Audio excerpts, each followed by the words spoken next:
Bon dia. Avui fem la lliçó 54, que està dintre del primer repàs, que repassarem les lliçons de la 16 a la 20. I aquestes són les idees per al repàs d'avui. 1. No tinc pensaments neutres. Tenir pensaments neutres és impossible, perquè tots els pensaments tenen poder. O bé donen lloc a un món fals, o bé em condueixen al món real.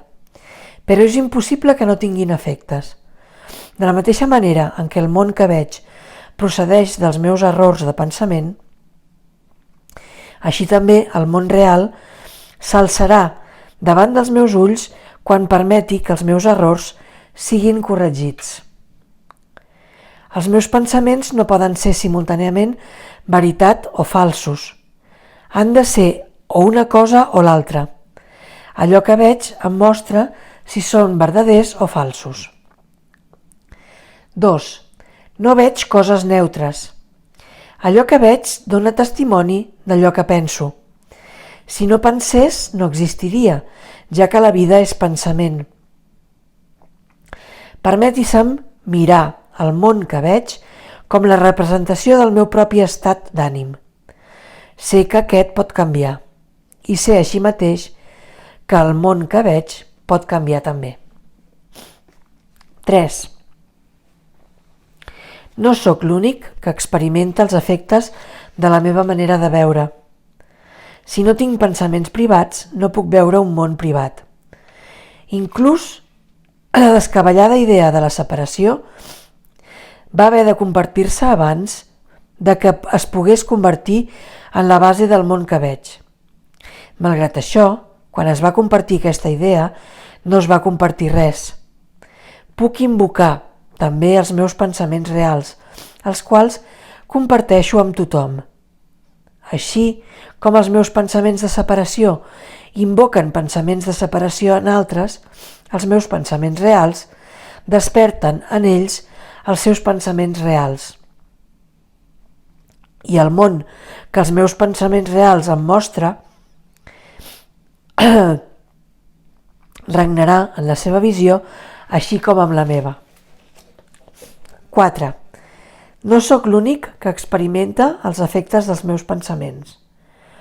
No sóc l'únic en res. Tot el que penso, dic o faig és una ensenyança per a tot l'univers. Un fill de Déu no pot pensar, parlar o actuar en va. No pot ser l'únic en res. Tinc, per tant, el poder de canviar a totes les ments juntament amb la meva, perquè meu és el poder de Déu. I 5. Estic decidit a veure. Donat que reconec que la naturalesa dels meus pensaments és que els comparteixo en tot el que existeix, estic decidit a veure. Veuré els testimonis que em mostren que la manera de pensar del món ha canviat. Veuré la prova de que allò que s'ha obrat per mediació meva ha permès que l'amor reemplaci a la por, el riure a les llàgrimes i l'abundància a les pèrdues. Vull contemplar el món real i deixar que m'ensenyi que la meva voluntat i la voluntat de Déu són una.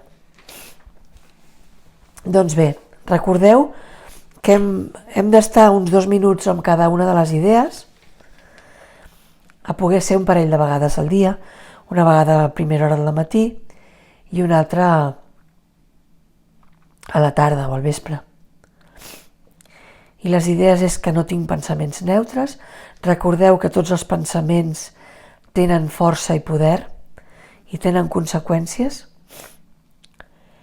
Com que no tinc pensaments neutres, la conseqüència és que no veig coses neutres, que és la segona idea d'avui. La tercera és no sóc l'únic que experimenta els efectes de la meva manera de veure. Aquí ja comencem a introduir la idea de que jo i els altres som la mateixa cosa i que la separació la vivim tots alhora.